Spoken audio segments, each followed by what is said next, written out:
Hello mga kamote. Sa another 3 minutes game na naman tayo. So practice game lang ulit tayo. Practice game.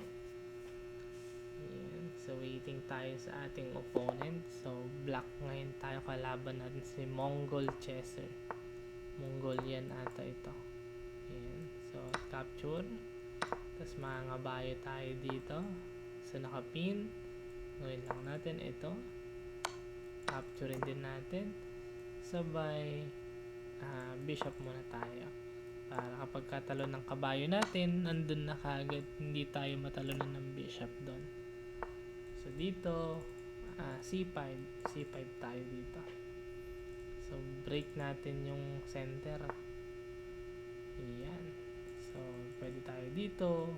Ang threat ay gumanon or expand. Ayan, expand tayo ngayon dito.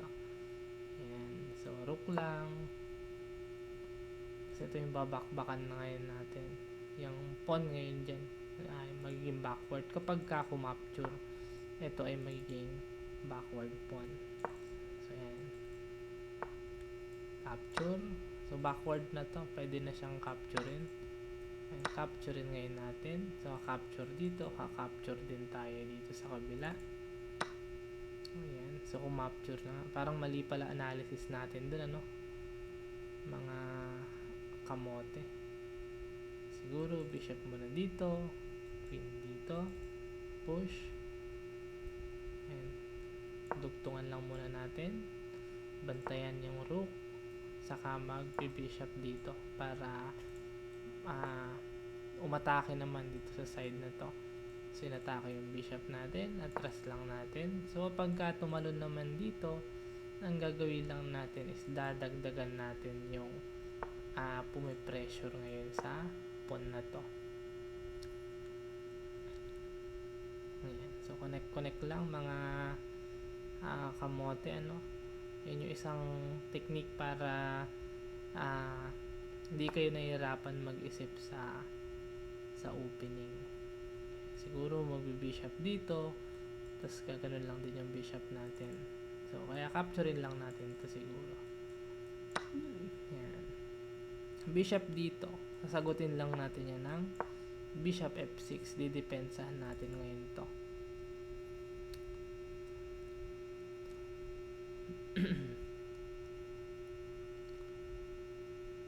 Ayan. Tapos avoid the pin. Pagka nakapin na ganito, hindi natin magamit. Kung papansin nyo yung pawn na to, napaka vulnerable niya. Diba? Kasi nandun na lahat nung pyesa nung kalaban. So ang gawin ninyo, huwag nyo na antayin na lumakas pa yung mga pyesa ng kalaban dyan. So paano huwag nang antayin na lumakas pa? So ibig sabihin lang yan, huwag nyo na antayin na dumami pa ng dumami yung pyesa ng kalaban na umaatake ngayon dyan sa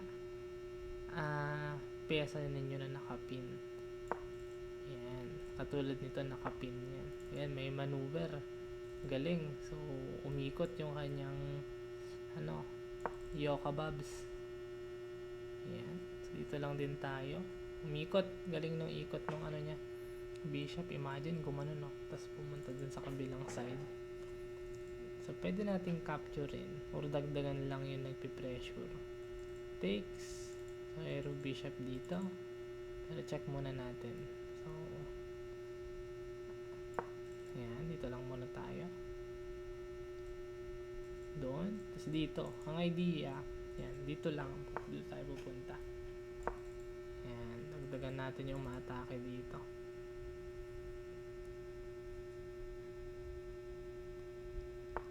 Check natin, pwede ba capturein? Pag capture bishop dito, di pwedeng capturein kasi mapepesahan tayo dyan. So gawin lang natin, push pawn, capturein to. Pag capture nito, di pa rin pwede capturein, ano. Yan lang. So bantay-bantay lang tayo kasi 1 minute na lang tayo. Kailangan din nating magmadali, mga kamote cakes. Ayan, so nandyan na lahat ng pyesa ng kalaban natin. So, keep lang natin yung i-keep lang natin yung eye natin dito sa ano na to. Baka kasi kapag ka-push, may mga tendency na pwedeng capturein yan. So, mga ma-deflect ba? Ma-deflect yung mga pyesa ng kalaban na bumabantay dito mamaya. So, tayo naman ngayon yung aakit ngayon sa taas. So, ang ginagawa lang muna natin ngayon is gumagawa lang tayo ng mga move na pwede tayong maka-buy ng time. Okay, para hindi tayo nag-iisip gaano kung ano yung move natin. Basta lagi nyo lang i-secure yung safety ng king.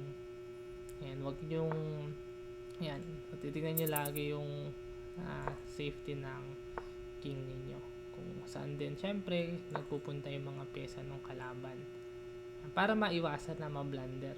Yun yung isa sa pinaka-intindihin niyo yung safety nung king. Ayan. So, winning na tayo dito mga kamote cakes. Ayan. So, gagawin na lang natin. Check, check, check. Tapos, dito tayo ngayon. Check. Check ulit. Tapos, check ulit. Check ulit. Ay, hindi pala check yun. Ayan, na-flag down na yung kalaban natin. So, tuloy-tuloy lang na check kapag kaganon naman mga kamote. Okay?